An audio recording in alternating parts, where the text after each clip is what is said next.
Salam saudara kekasih dalam Kristus, berjumpa lagi dengan saya Aliudi. Saya menyapa Anda. Saya hari ini berjumpa dengan Pak Haji, langsung Pak Haji dari Makassar. Haleluya. Dari Sulawesi. Ya, Sulawesi mungkin Selatan. bisa sapa, mungkin bahasa Bugiska, bahasa Makassar. Halo, ante kama ki, deng. Parakat aja ya.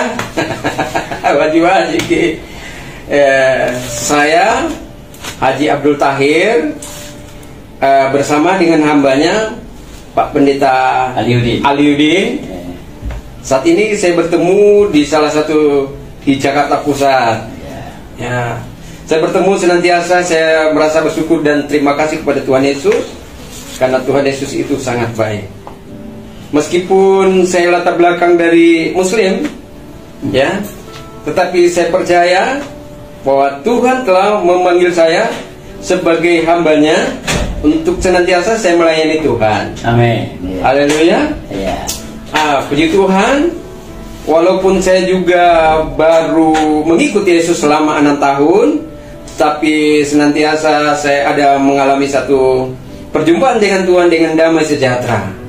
Saya merasa saya bangga memiliki Yesus karena Dia adalah juru selamatku. Amin.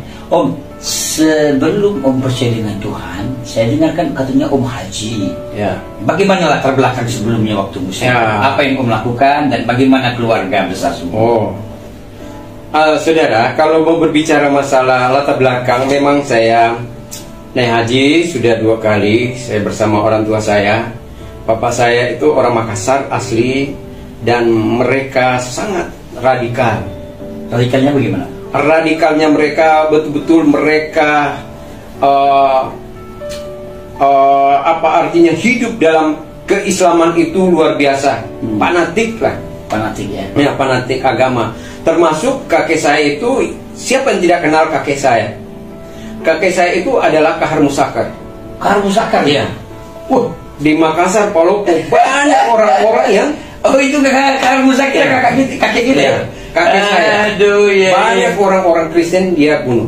Bahkan ada seorang pendeta yang diikat di kuda lalu ditarik. Sama kakek? Iya, pakai kuda, saudara. Jadi itulah mungkin dengan cara Tuhan telah memanggil saya menjadi pengikut Yesus. Nah, dan waktu Muslim itu kenapa Om bisa haji tadi? Kenapa Om ada niat naik haji, disuruh orang tua kah? Atau memang Om mau pergi ke haji? Tapi memang kita itu sudah ada jatah. Pada zaman Soeharto itu ada jatah setiap tahun kita harus umroh. Ya.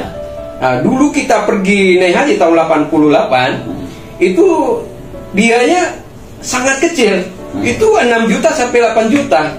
Karena kita itu pakai pesawat Hercules. Itu pesawat tentara bersama dengan alat-alat tentara. Dulu zamannya Soeharto itu kita dijamin dari ujung kaki sampai ujung rambut. Kenapa bisa dijamin begitu? Kami orang di Aceh nggak dijamin begitu. Iya kan, zamannya Soeharto kalau tentara. Dulu kita dijamin. Bahkan kita 14 bersaudara. Dari 2 ibu, dari 2 ibu itu dijamin. Itu setiap bulan kita terima beras. Kenapa dijamin? Orang tua tentara kan? Ya tentara. Orang tua tentara. Tentara Linut, Angkatan Darat. Iya. Ya, di Makassar di Daya. Kebetulan kita dekat di Maros, dari Maros Daya, dan kaki saya tinggal di Selamaris. Iya. Di Maipa dekat Pantai Losari. Dekat Pantai Losari. Iya, di Pantai Losari. Dan ada juga kita punya keluarga di Palopo, Masamba dan seterusnya. Tapi kita kan walaupun kita ada berpisah-pisah, tetapi kita seorang Islam.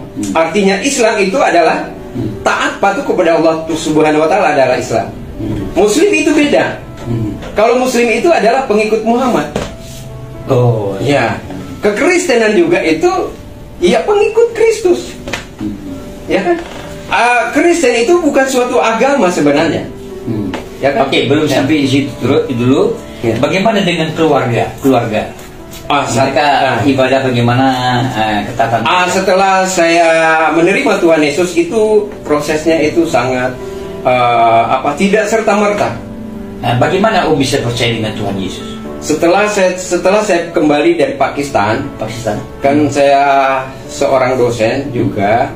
bahkan saya guru ngaji itu di Manado, di Bitung, dari Bitung sampai ke Wenenet, dari Air Madibir itu saya guru ngaji di Pasar Tua Bitung Manado itu. Waktunya Pak Milton dulu. Di situ saya mengaji anak-anak semuanya di Pasar Tua itu pada waktu mereka mau datang KKR Diana Nasution, Utali Kumahua, Desi Arisandi, Minggu Tahi itu mereka saya batalkan, nggak boleh KKR di situ. Ya, setelah saya pulang dari Pakistan itu pada saat saya duduk di antara dua sujud, saya lagi zikir di kamar saya, kok tiba-tiba ada cahaya. Ya walau alam itu cahaya apa, seperti apa, tapi yang penting berbentuk cahaya. Dan cahaya itu ada satu bayangan manusia. Dan ada suara. Suara itu dia berkata, akulah jalan kebenaran dan hidup, tak seorang pun yang datang kepada Bapa tanpa melalui aku. Tapi pada saat itu saya belum tahu apa arti daripada, apakah itu firman, apakah itu dari setan, apakah itu dari manusia. Yang penting ada suara itu. Ada suara itu. Ada suara. Ya. Karena sebelumnya belum tahu. Tidak pernah. Jangankan gila membaca dengan membaca Alkitab itu memegang pun tidak bisa, karena kita mengharamkan Alkitab itu. Artinya kalau kita memegang Alkitab atau kita pelajari Alkitab itu pasti banyak orang-orang yang masuk Kristen, sehingga dikatakan bahwa orang-orang mengatakan orang Islam bahwa kalau jangan sampai pegang Alkitab itu. Sebenarnya kalau menurut saya nggak haram. Hanya yang diharamkan artinya apabila kita memegang, seorang Islam ini memegang Alkitab itu lalu kita pelajari, di situ terdapat ada mujizat Tuhan sehingga bisa mereka mengikut Yesus. Ya, sebenarnya nggak haram. Apapun juga di atas dunia ini tidak ada yang haram. Hanya itu mungkin adalah ketentuan masalah agama saya kan, gitu. Sehingga kita tidak bisa layak untuk memegang itu. Jangankan memegang, membaca pun tidak boleh.